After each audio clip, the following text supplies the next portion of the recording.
Morning guys, কি খবৰ আপোনালোকৰ? আশা কৰিছোঁ নিশ্চয় আপোনালোক ভালে আছে। আজি নতুন এটা ব্লগলৈ আপোনালোকক স্বাগতম জনাইছোঁ। এতিয়া সময় হৈছে ৰাতিপুৱা 6টা বজাৰ পৰা ব্লগটো আৰম্ভ কৰিছোঁ। খুব নিয়ৰ পৰি আছোঁ, দেখিছেনে গাইজ?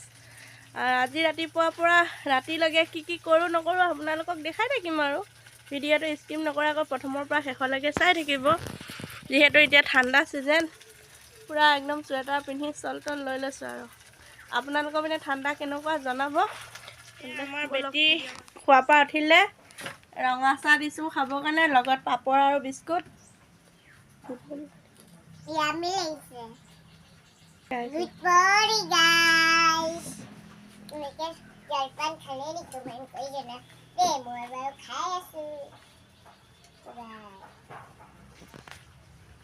এয়া মই বনাইছোঁ মিক্স চব্জি, বনাই নমাই থৈছোঁ আৰু ভাত বনোৱা হ'ল।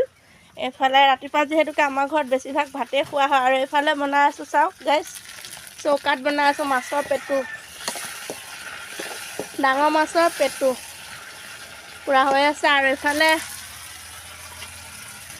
ব্ৰইলাৰ মাংস, আলু আৰু ওলকবি দি বনাম, চব ৰেডি কৰি থৈছোঁ। আৰু এয়া কালিতো বালি পেলালে ঘৰ বনাবৰ কাৰণে, আৰু আজি আমাৰ মিস্ত্ৰী দা আহিছে, ঘৰ জোখমাখ কৰি আছে।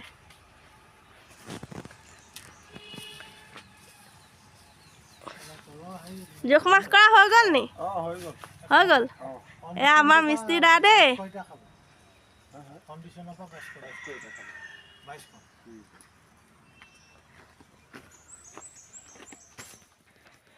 গাইজ, আজি বনাব লৈছোঁ ব্ৰইলাৰ মাংস, ওলকবি আলু দি পেলাই। এয়া পিঁয়াজ ভাজি আছোঁ জুইত, মিঠাতেল দি কেৰাহীখনত। প্ৰথমে হালধি দিলোঁ, জিৰা গুড়ি, ধনিয়া গুড়ি এনেকৈ দি দিলোঁ, আৰু অকণমান পানী দি মছলাখিনি পূৰা ভাজি লৈছোঁ। লগতে চিকেন মছলা অকণমানো দি দিছোঁ। মছলাখিনি যেতিয়া তেলটো ফুটি উঠিছে, তেতিয়া দি দিছোঁ ব্ৰইলাৰ মাংস। প্ৰায় 10 মিনিটমান সময় মই পূৰা ভাজি লৈছোঁ আৰু মছলাখিনিত। আৰু আজি যিহেতুকে ঘৰত দাইল বনাইছোঁ, বেছি জোল নকৰোঁ, গ্ৰেভি টাইপত ৰাখিম। এয়া ভাজি আছোঁ পূৰা, আৰু বেছি গৰম হৈছে। এয়া অকণমান গৰম পানী দি দিছোঁ সিজিবৰ কাৰণে।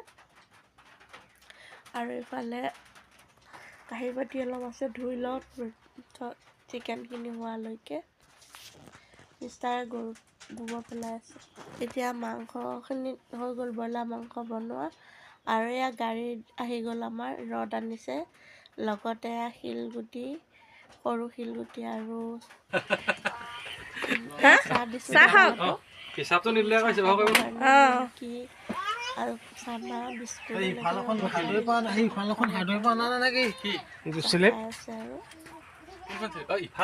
গাইছ, এতিয়া ৰাতিপুৱা ভাত সাজ খাব লৈছোঁ।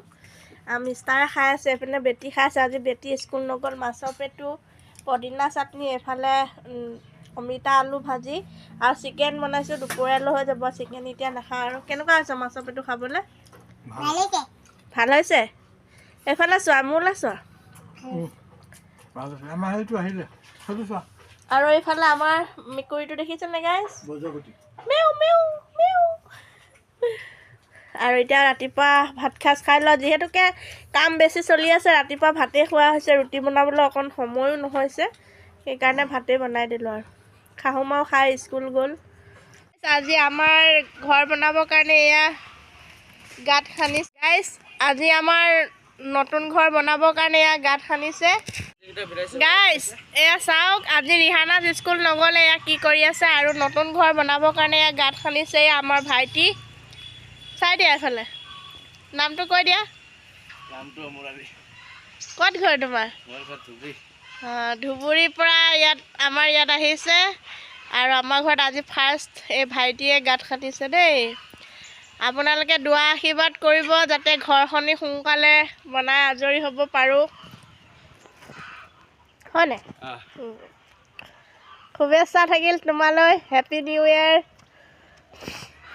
নতুন বছৰ বহুত বহুত শুভেচ্ছা থাকিল।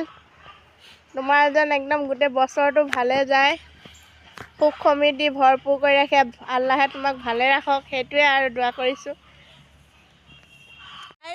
দুপৰীয়া ভাত পানী খাই একদম আপোনালোকৰ আগত মানে ভিডিঅ' কৰিব নোৱাৰিলোঁ, ইমানেই কামৰ ব্যস্ততা কি ক'ম আৰু মানে। আৰু এইফালে চাওক মিষ্টাৰে ইটা চাফা কৰি আছে। মই গোটেই ইটাবোৰ সেই তাৰ পৰা ইয়াত আনি গোটাই দিছোঁ, তেওঁ চাফা কৰি আছে।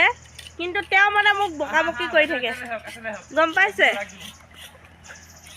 এই ভাইটিটোৱে একদম পুৰা গাঁত খান্দি আছে, দেখিছেনে গাইজ? এয়া এটা খান্দিলে, এইফালে এটা, সেয়া এটা, এনেকৈ কৈ কেইটা গাঁত? 9টা গাঁত খান্দিছে দেই। গাইজ চাওক। হাই গাইজ, নতুন ঘৰ বনাম, গাঁত খান্দি আছোঁ। আপোনালোকে ভাল লাগিলে শ্বেয়াৰ কৰি দিব, লাইক কৰি দিব, কমেণ্ট জনাব। নতুন নতুন ঘৰ বনাই আছোঁ। এতিয়া গাঁত খনা প্ৰায় হৈ গৈছে আৰু 9টা গাঁত। আৰু এইবিলাক ইটাবোৰ নি সেই মিষ্টাৰৰ ওচৰত দিমগৈ আৰু এটা এটাকৈ গোটেইখিনি দি আছোঁ। তেওঁ মিষ্টাৰ মানে একদম বহি থকা দেখিব নোৱাৰে জানে গাইজ, ইমান বেয়া পায়। Good evening guys. আজি সন্ধিয়া সময়ত বনালোঁ হালোৱা আৰু ৰঙা চাহ। যিহেতু কাম কৰা মানুহ লাগি আছে, সকলোকে চাহ দিব লাগে। গাইজ এয়া সন্ধিয়া সময়ত চাহ দিছোঁ হালোৱা দি। এয়া চবে একেলগে বহি চাহ খাইছে। কাপোৰলৈ চাই দে এবাৰ।